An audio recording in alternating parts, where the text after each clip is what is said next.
C'était il y a 3 ans à peu près, en été 2020, juste après le Covid, juste après différentes choses qui ont certainement mené à cet état de burn-out. Je suis arrivée un jour au travail et, j'ai eu un blocage, impossible de passer la porte. J'ai pris sur moi, j'ai pris 5 minutes, 10 minutes, un quart d'heure devant l'entrée de l'hôpital pour me dire qu'il fallait que je rentre et que j'aille travailler. Et puis, arrivé dans le service, ça a été encore plus compliqué.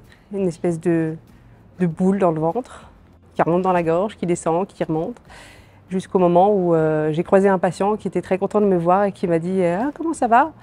Et là, je l'ai regardé et je me suis mise à pleurer. C'est vrai que je n'ai pas vraiment eu de signes avant-coureurs. Parce que pour moi, le travail, c'est hyper important. J'allais bosser, alors comme beaucoup, pas forcément envie, mais en me disant, il faut y aller. De toute façon, t'aimes ton métier, t'aimes tes patients, t'aimes tes collègues, faut y aller.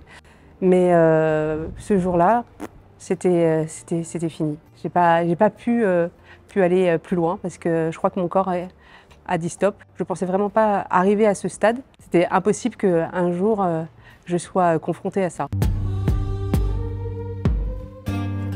En fait, je pense que ce n'est pas une seule cause, c'est une accumulation de petites choses qui ont fait que je suis arrivée à ce burn-out. Notre service a déménagé du fait de restructuration de l'AP, l'assistance publique.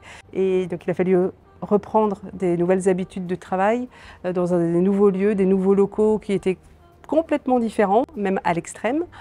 Et pour le coup, une fois qu'on a réussi à prendre à peu près nos marques, il y a le Covid qui a montré son nez. Je suis allée avec d'autres collègues travailler dans des services qui recevaient des patients Covid. Et donc là aussi, ça a été encore un autre degré de stress à gérer puisque moi, je n'avais pas fait d'hospitalisation depuis plus de 10 ans. Donc reprendre des habitudes qui sont différentes puisque je travaille dans un service de consultation et plus d'hospitalisation.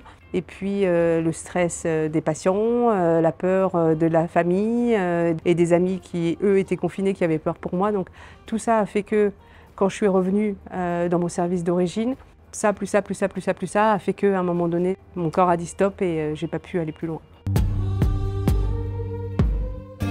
Est-ce que moi, je vais être capable, quand si mon stress remonte, est-ce que je vais être capable de le prendre, ce recul? On est trois à bien se connaître.